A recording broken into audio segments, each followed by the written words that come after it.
আসসালামু আলাইকুম, সবাইকে শুক্তারাস লাইফস্টাইল থেকে স্বাগতম। আজকে আমি টাকি মাছ ভর্তা করে দেখাবো আমার রেসিপিতে। আমার শাশুড়ির মা কাছ থেকে শিখেছি। তার আগে আমার দর্শক যারা আছেন এই মুহূর্তে আমার ভিডিও দেখছেন এবং আমাকে শুনছেন, যারা এখনও আমার চ্যানেলটি সাবস্ক্রাইব করেননি, প্লিজ আমার চ্যানেলটি সাবস্ক্রাইব করুন এবং পাশে থাকা বেল বাটনে ক্লিক করুন। তো যাই হোক, আমি প্রথমে হলুদ আর মরিচের গুঁড়া দিয়ে হালকা পানি এবং হালকা তেলের মধ্যে এটাকে আমি না ভাজি করেছি না সিদ্ধ করেছি। সরাসরি আমি ভাজি না, এর জন্য কারণ হচ্ছে গিয়ে যদি আমি সরাসরি ভাজি তাহলে অনেক সময় অনেকটা শক্ত শক্ত লাগে, অনেক সময় ভাজাটা পারফেক্ট না হলে তখন কিন্তু ভর্তাটা ভালো লাগবে না। তাই আমি এভাবে করে নিয়েছি। দেখতে পাচ্ছেন পেঁয়াজও কথা বলতে বলতে কেটেছি এবং কাঁচামরিচ ধনিয়া পাতা কেটেছি।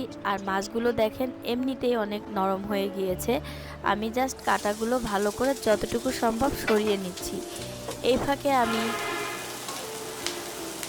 পেঁয়াজ নিচ্ছি এবং কাঁচামরিচ নিচ্ছি, নিয়ে হালকা করে একটু ভেজে নিয়েছি, তাতে পেঁয়াজের কাঁচা স্মেলটা আসবে না। আবার কেউ যদি না চান তাহলে না ভাজলেও হবে। মাছটা আমি একটু তেল দিয়ে ভেজে নিচ্ছি, তাতে করে স্বাদটা অনেকটা দ্বিগুণ বেড়ে যায়। আপনারা ট্রাই করে দেখতে পারেন এভাবে। তারপর আমি লবণ দিয়ে পেঁয়াজ আর মরিচটাকে ভালো করে মাখিয়ে নিচ্ছি। আপনারা চাইলে কিন্তু শুকনো মরিচ তেলে দিতে পারেন, কিন্তু আজকের ভর্তাতে আমি দিচ্ছি না। কিন্তু আপনারা চাইলে দুটোই অ্যাড করতে পারেন, অথবা যে কোনো একটা চাইলে ইউজ করতে পারেন। আর আমি একটু আদা নিয়ে নিয়েছি, এতে স্বাদটা আরও দারুণ হয়। আদাটাকে কুচি করে নিয়েছি এবং তার সাথে আমি মাছগুলো দিয়ে ভালো করে মাখিয়ে নিচ্ছি। এবং এই পর্যায়ে একটু খেয়াল করবেন যেন লবণটা হয়েছে কিনা, সেই দিকে আপনারা খেয়াল করবেন।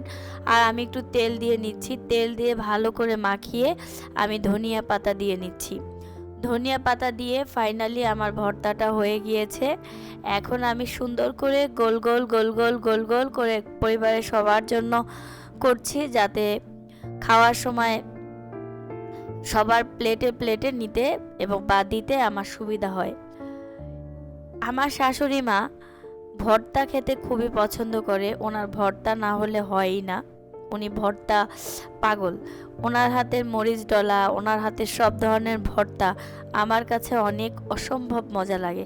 বিশেষ করে রোজার পরে যখন ঈদ আসে, তার পরের দিন থেকে মনে হয় যেন আম্মা যদি কোনো ভর্তা বানাতো ঝাল ঝাল করে। এবং ফাইনালি রিয়েলি আম্মা খুব ভালো ভর্তা বানায়। এবং যখন আম্মার কাছ থেকে আমি টাকি মাছের ভর্তাটা শিখেছি, আমি তখনই সিদ্ধান্ত নিয়েছি যে আমি আমার দর্শকদের সাথে শেয়ার করব।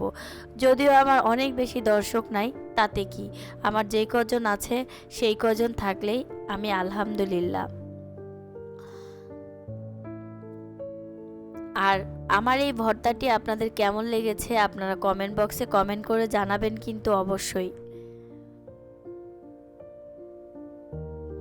আবার দেখা হবে নতুন কোনো কন্টেন্ট নিয়ে আপনাদের সাথে।